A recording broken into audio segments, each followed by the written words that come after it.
Hello friends, जैसा कि हमने आपको पिछले लेक्चर में क्वेश्चन नंबर 100 तक करा दिया था। अब हम क्वेश्चन नंबर 101 से चालू करेंगे।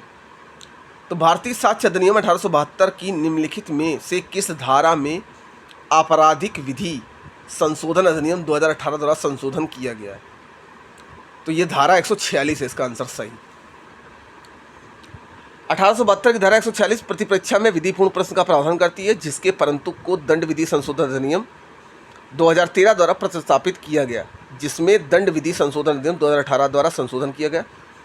धारा 146 के परंतु में 376 ए बी सी डी को 376 ए, 376 A B, 376 E, 376 C, 376 D तथा 376 डी ए शब्द, अंक और अक्षर किए जाएंगे। भारतीय साक्ष्य अधिनियम के अंतर्गत साबित नहीं हुआ से तात्पर्य है न साबित न साबित। ये धारा 3 के अंतर्गत है। मे प्रज्यूम, सेल प्रज्यूम, अप्रूव्ड।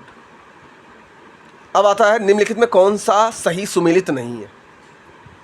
तो देखिए, दस्तावेज के 30 वर्ष पुराने होने की अवधारणा, ये सेक्शन 19 है, बिल्कुल करेक्ट आंसर है इसका। हमने बताया था 90 का 30 का 3 गुना 90 होता है। किसी व्यक्ति को जीवित साबित करने का भार जिसे 7 वर्षों में जीवित नहीं सुना गया, ये हमारा है धारा 108, बिल्कुल सही है। मूक साक्षी 119 में है।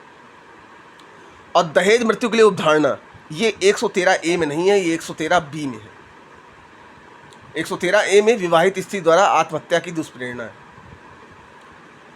भारतीय साक्ष्य अधिनियम 1872 के अंतर्गत एक ही समवार के भाग होने वाले तथ्यों को जाना जाता है। अन्यंत्र उपस्थिति के तर्क के रूप में, स्वीकृति के रूप में, रेस्जेस्टे के रूप में, मृत्युकालीन घोषणा के रूप में। तो ये रेस्जेस्टे का सिद्धांत है।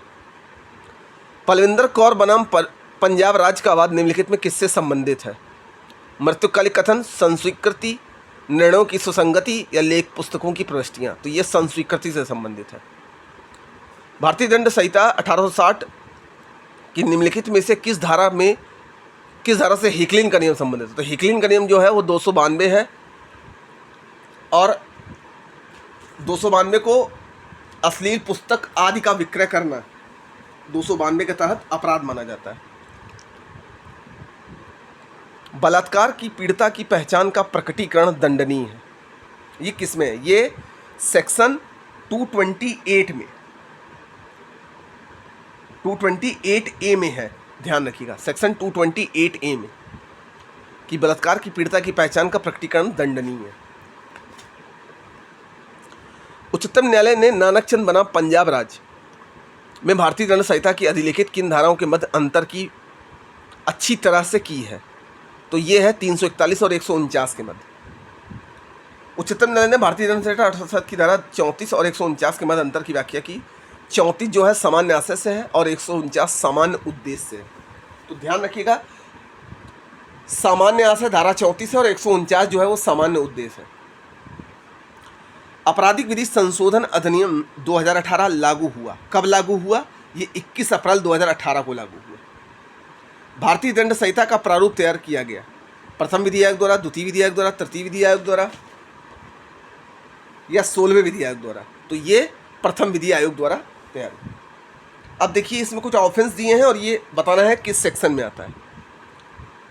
तो देखिए, कौन सा सही सुमेलित नहीं है। तो उद्यापन जो है, एक्सटॉर्शन 383 में है, डकैती 391 और लूट में इसमें दिया 389 नहीं है। लूट जो है वो 390 में है और 389 में जो है उद्यापन करने के लिए किसी व्यक्ति को अपराध का अभियोग लगाने के भय में डालने का प्रावधान करती है। और चोरी तो 378 में। ए ने जेड की भूमि पर एक वृक्ष उसकी अनुमति के बिना काट डाला और जेड की जानकारी के बिना उसे उठा ले गया। चोरी है, उद्यापन है, बेईमानी से किया गया दुर्विनियोग है या आपराधिक अत्याचार है। तो ये एक चोरी है, बिना अनुमति के उठा ले गया।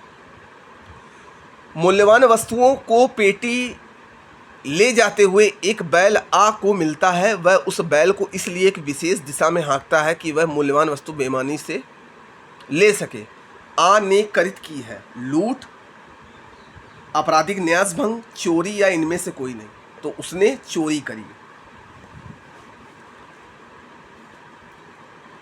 भारतीय दंड संहिता 1860 में डकैती के लिए तैयारी करना, ये 399 है, सेक्शन सी 399। ध्यान रखिएगा, डकैती का तैयारी, डकैती का प्रयत्न, लूट की तैयारी, लूट का प्रयत्न, चोरी की तैयारी, चोरी का प्रयत्न, ये सब सेक्शन बहुत इंपॉर्टेंट है। अब सही सुमेलित करना है इसको। बीरेन्द्र कुमार घोष बनाम सम्राट, सेक्शन 303। KM नानावटी बनाम महाराष्ट्र, धारा 34। मिट्ठू बनाम पंजाब राज, धारा 299 से 300 के बीच अंतर। और R बनाम गोविंद, तो देखिए R बनाम गोविंद जो है वो 299 से 300 के बीच में अंतर है, और मिट्ठू बनाम पंजाब राज धारा 34 का है। तो इसका सही ऑप्शन है जो A है, वो सही सुमेलित है, मतलब बीरेन्द्र कुमार घोष बनाम सम्राट धारा 303 का वाद है। ठीक। भीख, भारतीय दंड संहिता की निम्न में से किस धारा में भीख मांगने के प्रयोजन के लिए अप्राप्तव्य का व्यापरण और विकलांगीकरण को वर्णित किया गया है? ये धारा 363A में किया गया है, ध्यान रखिएगा। मूल्यवान प्रतिभूति शब्द भारतीय दंड संहिता में परिभाषित है, धारा 30 के अंतर्गत मूल्यवान प्रतिभूति को परिभाषित किया गया। या को दीवार से घिरे हुए स्थान में प्रवेश कराकर का उसमें ताला लगा देता है, का दोषी होगा? हमले का, सदोष परिरोध का, सदोष अवरोध का, उपरोक्त में से कोई नहीं, तो ये सदोष अवरोध का दोषी होगा। अब आता है कि इसमें अगला क्वेश्चन है, सही सुमेलित करना है। धारा 81, तो धारा 81 जो है वो आवश्यकता का बचाव है। धारा 84 विकसित व्यक्ति का कार्य है। 86 मतता से संबंधित है, और 95 हल्का हानि पहुंचाने का कार्य है। क्वेश्चन नंबर 120, 5 या उससे अधिक सदस्यों के जमाव द्वारा समान उद्देश्य को अग्रसर करने की गई हिंसा प्रयोग गठित करेगा, ये बलवा करेगा।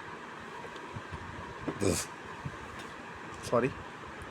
का अंशता या को भोजन देने का अवैध रूप से लोप करके और अंशता या को पीटकर साशय या की मृत्यु कैद करता है। का ने अपराध किया है, हत्या का, हत्या का किया है, ध्यान रखिएगा। ठीक है। महबूब शाह बनाम किंग इम्परर एक महत्वपूर्ण वाद है। षड्यंत्र, सामान्य आशय, सदोष परिरोध या समान उद्देश्य। तो ध्यान रखिएगा, महबूब शाह बनाम किंग इम्परर एक महत्वपूर्ण वाद है, समान आशय, सेक्शन 34 IPC। पुलिस अधिनियम 1861 की कौन सी धारा पुलिस अधिकारी के कर्तव्य के बारे में प्रावधान करती है? तो सेक्शन 23 जो है वो प्रावधान करती है पुलिस के अधिकारों के बारे में। पुलिस अधिनियम 1861 की निम्नलिखित में से कौन सी धारा पुलिस को सार्वजनिक सभाओं और जुलूस को विनियमित करने और उसके लिए अनुज्ञप्ति देने की शक्ति प्रदान करती है? तो ये हमारा है धारा 30। धारा 30 में लाइसेंस की बात की गई है। पुलिस अधिनियम 1861 की धारा 7 में पुलिस अधिकारियों की वार्षिक वेतन वृद्धि या पदोन्नति को रोकने की सजा प्रभावी है। ये प्रभावी है 1494 से। पुलिस महानिरीक्षक निम्नलिखित में किसकी सहमति से रेलवे के आसपास अतिरिक्त पुलिस बल की नियुक्ति कर सकता है? राज्य सरकार की मंजूरी से। पुलिस अधिनियम 1861 की धारा 14 के अनुसार। ठीक।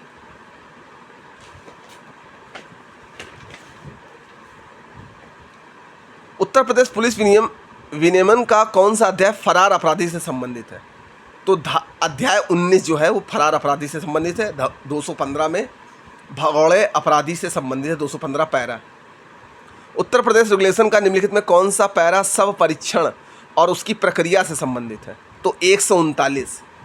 पोस्टमास्टर जो सब का परीक्षण है वो 139।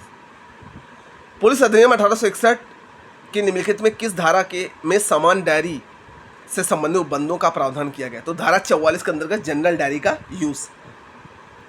जन्म और मरण की रिपोर्ट देने के प्रयोजन में ग्राम चौकीदार को अपने पुलिस थाने पर नियत दिनांक तिथि को अनिवार्य रूप से हाजिर होना चाहिए।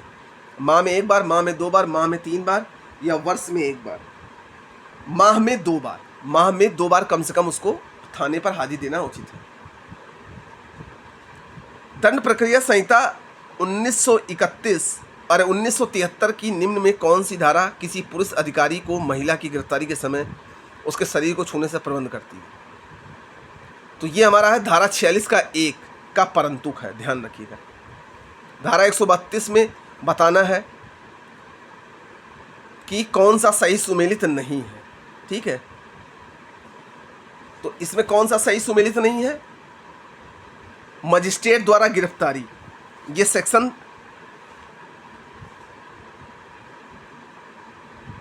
सेक्शन 44 में है, मजिस्ट्रेट द्वारा गिरफ्तारी। तो दोस्तों आज के वीडियो में हम क्वेश्चन नंबर 132 तक ही रहने देते हैं, बाकी का हम आपको नेक्स्ट वीडियो में बताएंगे। Thank you.